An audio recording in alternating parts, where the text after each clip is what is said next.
Wangana na nguranya aja cukur pa pulka jara kanyini malla wiro adu manani min ma judako ngari judako cukur pa ngana bangaji kangan na wiro cungo adu manani malla nguranya aja wiro kanyini ci judako malla judako ana jilbere nglo yergi ci judako malla jana kanyini.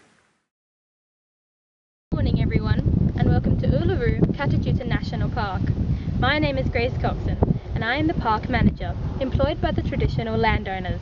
Today you will experience the wonders and beauties of one of Australia's most iconic places. But before we journey into the national park, I'd first like to introduce and acknowledge the traditional landowners of Uluru and Katajuta, the Inagu people. These extended family groups have lived at the base of Uluru for many thousands of years and still live here today. They are people who view these beautiful rock mountains not only as geological monuments, but as a spiritual place where their dreaming stories have been told and are still told today.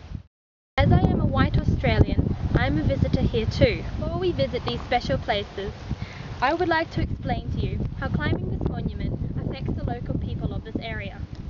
Climbing the rock goes against their spiritual beliefs and dreaming. Today I will explain to you what dreaming means to the traditional owners, so that together we can understand and respect their spiritual home. The traditional owners of Uluru Katajuta National Park welcome visitors to their land so that they can experience the wonder and awe of these fantastic rocks in an untouched desert setting. Many visitors have travelled from around Australia and across the globe to explore the magnificent Red Centre of Australia.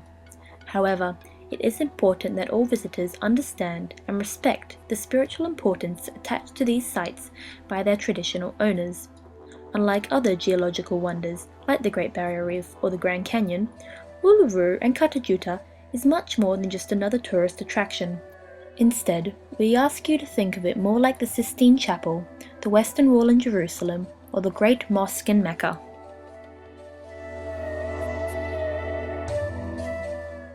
To the Inagu people, all of this land is a sacred place where their forefathers have lived and died, where their stories have been told, rituals performed, and where their totemic ancestors who created this landscape are still present.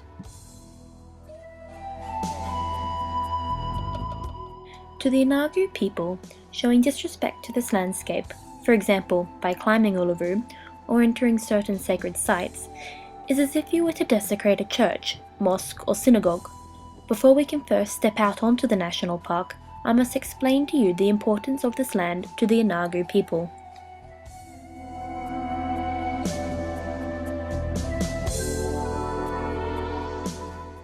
During the dream time, called the Alchuringa by the Inagu people, ancestral beings in the form of totemic animals like kangaroos, emus, and the rainbow serpent emerged from the earth and began to wander over the land. These totemic ancestors created every living thing through their actions, like birth, play, singing, fishing, hunting, marriage, and death. Once these Alchuringa ancestors died, their bodies turned to stone, and they created significant and powerful landmarks.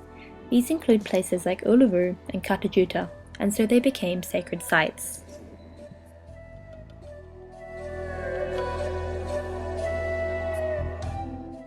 Since then and still today, a part of Aboriginal culture is to follow the paths of their totemic ancestors.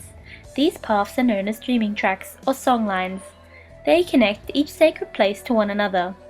At various times in the year, Aboriginal tribes or individuals would embark on sacred journey known as walkabout, along the songlines of various totemic spirits. At these totemic sacred sites, an Aboriginal tribe would perform various rituals to invoke Karambara, or spirit power. This power could be used to benefit the tribe, for example, by ensuring the health of surrounding land. During Aboriginal rituals, a person's totemic identity holds great relevance. At birth, a child is given a totem. It could be an animal, plant, or any other living thing. This child would belong to this totem for life. Some rituals would involve the whole tribe, while others would separate from men and women.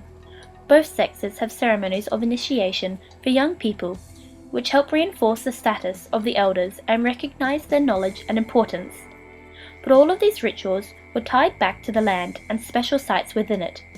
It is for these reasons we ask all visitors here today to respect the wishes of the traditional owners by respecting the natural environment, not touching sacred objects, not entering those places at the base of Uluru which are reserved for important rituals, and to not take photos of certain parts of Uluru. I know it must seem like an unusual rule, not to take photos of particular areas of Uluru, but it has been quite an issue amongst the Inagu people, tourist agencies and the public. Here in Australia, a popular children's book, Bromley Climbs Uluru, has caused a major debate as it shows images of Bromley the bear sitting in sacred spots around Uluru.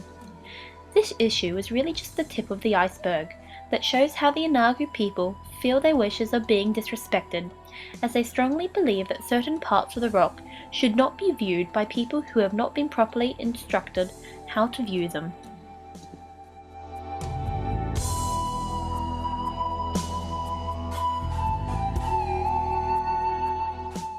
Over the years, people have taken advantage of the wishes of the Inagu people by taking inappropriate photographs on top and around Uluru.